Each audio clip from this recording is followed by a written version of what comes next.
Kapal destroyer atau kapal perusak merupakan platform penting bagi armada angkatan laut. Sayang beribu sayang, dengan predikat negara maritim, Indonesia bahkan tak memiliki satu destroyer pun. Miris nggak juragan? Meski saat ini Indonesia tidak memiliki kapal destroyer, fakta menariknya, armada TNI Angkatan Laut pada tahun 1960-an pernah diperkuat dengan 1 kapal penjelajah, 8 kapal destroyer, 10 kapal frigat, 2 kapal korvet, serta 12 kapal selam. Kaget gak lu juragan? Armada Angkatan Laut saat itu merupakan armada terkuat sepanjang sejarah berdirinya Angkatan Laut Indonesia.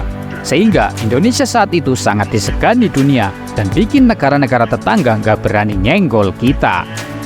Destroyer mengemban banyak peran dan fungsi juragan. Tidak sekadar perang antar kapal permukaan, destroyer juga bisa mengemban multi tugas, seperti pertahanan udara, serangan darat, dan anti kapal selam. Karena fungsinya yang komplit, maka bobotnya jauh lebih berat di atas kapal frigat, apalagi korvet. Sebagai perbandingan, KRI Marta Dinata yang digadang-gadang sebagai flagshipnya kapal perang TNI Angkatan Laut dengan panjang 105 meter dengan lebar 14 meter dan berat 2.940 ton. KRI RE Marta Dinata menerapkan teknologi siluman. Dengan teknologi terbaru ini, pemerintah bahkan menghabiskan dana sekitar 340 juta dolar Amerika Serikat. Nah, apalagi destroyer kan juragan? Pasti lebih bongsor dan jauh lebih mahal. Tapi kayaknya PT PAL sanggup-sanggup aja bikin destroyer kalau ada modalnya mah. Menurut kalian gimana juragan? Atau mending beli aja? Pada April lalu, santer terdengar rumor yang menghebohkan bahwa Indonesia dikabarkan akan mengakuisisi kapal destroyer tipe 052D made in China.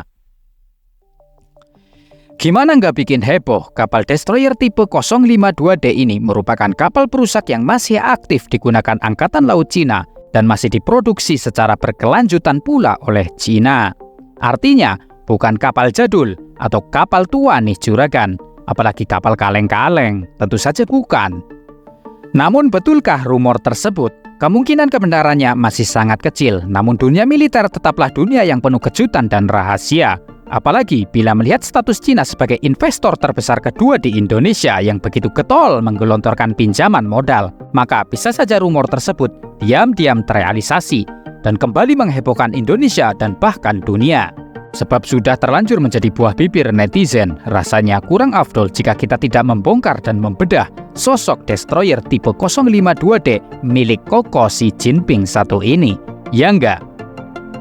Destroyer tipe 052D dapat dikatakan kapal kombatan Angkatan Laut Cina generasi paling baru yang dibangun dan dikembangkan pada tahun 2010-an oleh PT PAL-nya Cina, yaitu China Shipbuilding Industry Corporation dan China State Shipbuilding Corporation.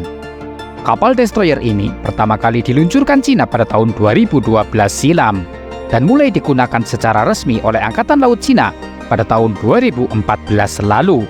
Atau 10 tahun yang lalu. Untuk sekelas kapal destroyer, umumnya masih terbilang muda sih juragan. Rusia aja masih menggunakan kapal destroyer kelas Udaloy 1 warisan Uni Soviet yang sudah berusia lebih dari 4 dekade atau 40 tahun. Amerika juga masih menggunakan kapal destroyer kelas Arleigh yang telah menginjak usia lebih dari 3 dekade atau 30 tahun. Kembali ke pembahasan, kapal destroyer tipe 052D diklaim sebagai kapal perang paling mutakhir dari segi teknologi yang pernah dibangun oleh Cina pada saat itu. Lahirnya destroyer ini merupakan wujud dari upaya Cina dalam meningkatkan kemampuan pertahanan laut melalui produk alutsista dalam negerinya. Kapal ini memiliki bobot 7.500 ton dalam keadaan beban penuh dengan panjang kapal 157 meter, lebar 17,2 meter, dan mampu mengakomodir 280 pelaut saat beroperasi. Tipe 052D ditujukan untuk melakukan berbagai operasi di zona blue water atau laut lepas dengan sistem tempur yang jauh lebih maju dibanding pendahulunya, yaitu destroyer tipe 052C. Luoyang 3, demikian atau menyebut kapal ini, merupakan salah satu generasi terkini dari kapal perusak berpeluru kendali Angkatan Laut Cina.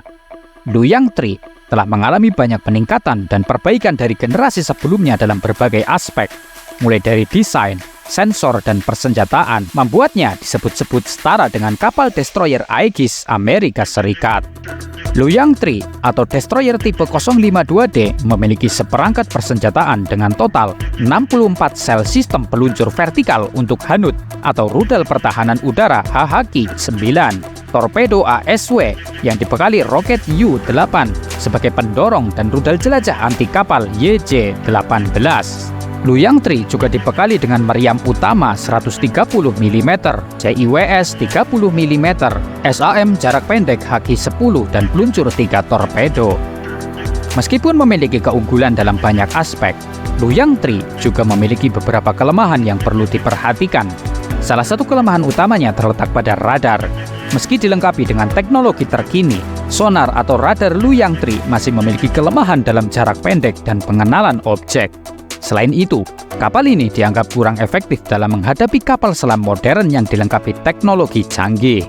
Keterbatasan kapasitas bahan bakar juga menjadi masalah tersendiri yang membatasi jangkauan dan kemampuan operasional kapal ini di laut lepas. Selain itu, biaya produksinya yang besar dapat membatasi jumlah produksi dan mempengaruhi kemampuan Cina dalam memperkuat armada lautnya.